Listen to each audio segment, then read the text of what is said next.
Hello, all, and welcome to this afternoon's beer review. So, I am looking forward to doing this beer review because I've actually had this beer for about 3 weeks already. It's just been sitting in the fridge, and for multiple reasons, I never got around to reviewing it, so I'm looking forward to reviewing it now. That said, I don't have exceedingly high hopes for it.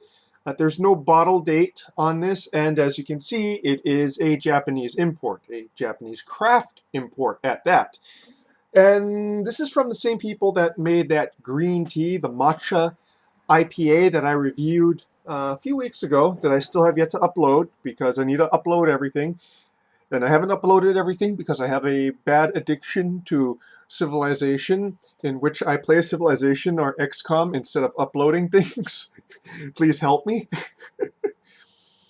So this is from Kizakura, which is a craft brewer in Japan that actually is also a sake brewery. And this is the I picked this one because it's also another really interesting one. I don't think they have this. I suppose you could call it a rice ale or a rice lager, but it's not really a rice ale or a rice lager because it's made differently. So there's not much on this, but from what I can gather, it is a beer that's brewed using an addition of sake rice as an adjunct, which is different from the kind of rice that is used as, an adjunct in macro lagers. Is brewed using ale yeast as well, and in fact is brewed using, I believe, and I may be wrong on this, the same type of yeast as hefeweizen would be using, only instead of wheat, they're using sake rice. So, mild sake and rice aroma, creamy and slightly light taste, using king of sake rice, Yamadanishiki, Yamada na, Yamadanishiki, that's probably how you pronounce it, Yamadanishiki ale. It's been so long since I've actually spoken Japanese that I'm starting to go and be completely bad at it again. So this is 5.2 ABV, not that strong. I debated putting it into a Hefeweizen glass, but looking at other pictures of it, it doesn't seem to go and create a Hefeweizen type head. And like I said, that's just what I was hearing from some of the reviews. That said, because of its light body and, type of yeast possibly used in this, I think this might have been sitting on the shelf for a while, so this review might be of a beer that's kind of past its date. It's probably really interesting fresh, but maybe I got lucky and it's actually pretty fresh. Let's go and open this up then, shall we? Interesting.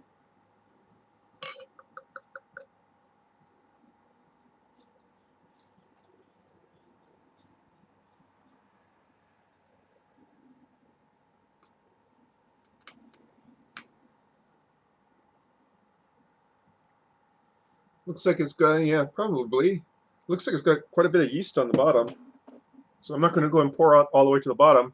Very well carbonated. Maybe I should have used the Hefeweizen glass with a thick off-white head. Thick, fluffy off-white head, cloudy golden yellow.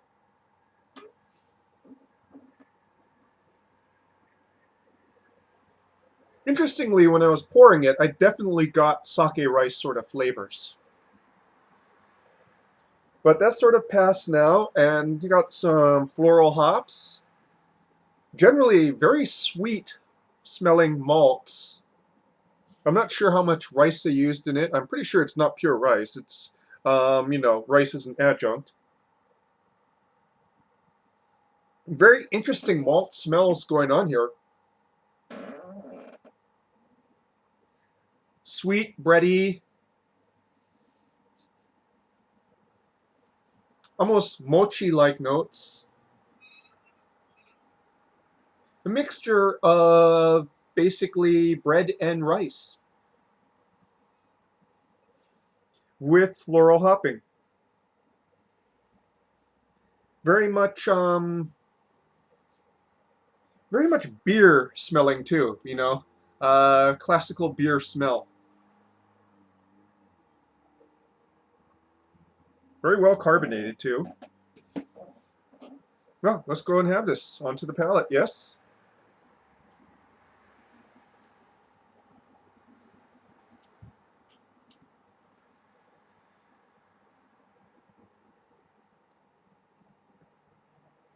Soft and pillowy, also in the mouthfeel.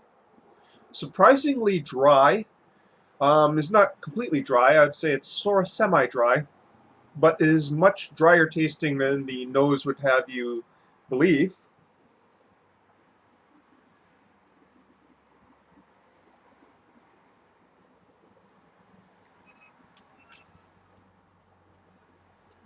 Old World, almost Pilsner-ish hop bitterness up front.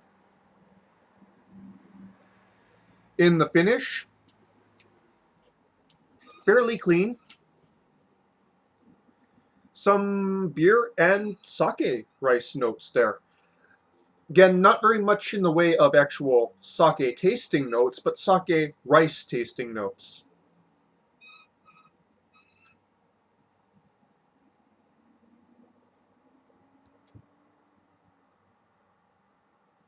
Some mild hints of fruity esters in the top note.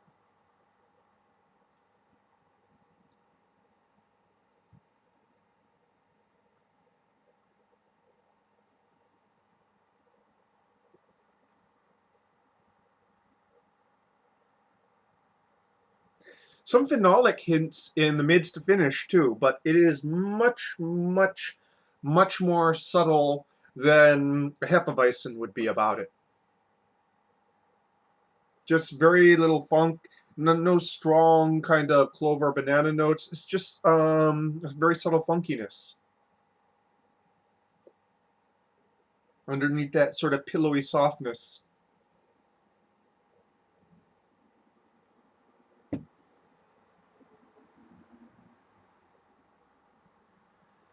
It does feel old in the sense that the tastes are coming across as kind of muted, especially in the mids. I would venture if I had this straight from the brewery, there'd be all kinds of interesting, really bright notes and top notes that are kind of diminished or completely lost because this has been sitting on the shelf for a few months at the minimum, and not in a refrigerated case too, on the shelf dry, you know, and in an air conditioned store here in Hawaii, which honestly, tomorrow's air conditioning is not that strong, to tell the truth. It's probably only about 75, 76 thereabouts.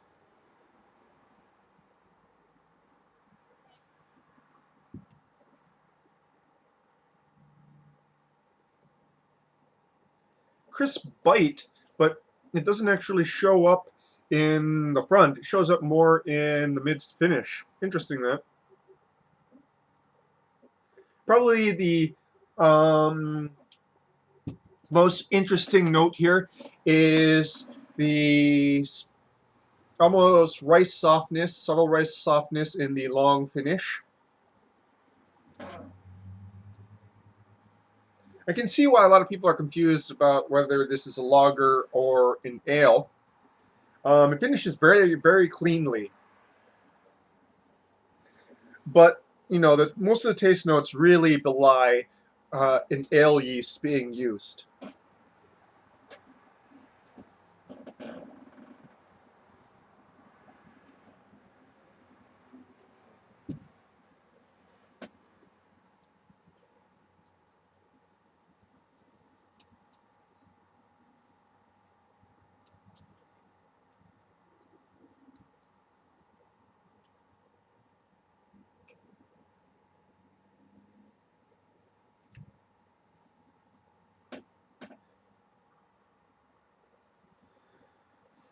So, what can I say about this beer? Hmm. It kind of comes across as almost a cream ale with some interesting rice-like notes to it, and also some interesting yeast notes to it. Both of them very subtle. But other than that, very much a quaffable cream ale almost, and I believe I've seen this categorized as blonde ale. It definitely feels much more like a cream ale to me. I expect blonde ales to have a little bit more bite to them, whereas cream ales are generally pretty smooth. Definitely kind of comes across as that.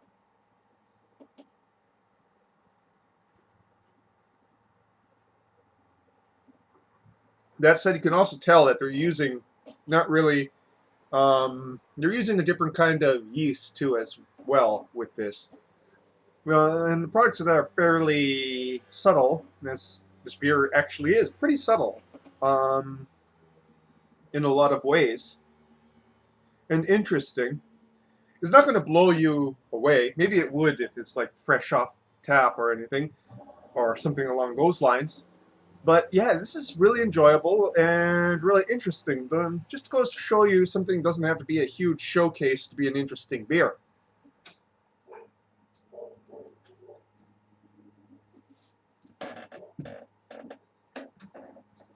So, Kyoto Yamadanishiki Ale. Beer brewed using sake rice and I believe a different kind of yeast than usual. Pretty interesting. And if you can find it, roll the dice and give it a shot. Hopefully it's pretty fresh, hasn't been sitting on the shelf too long. That's your beer review for tonight, folks. Or this afternoon. Not nighttime yet. Kanpai.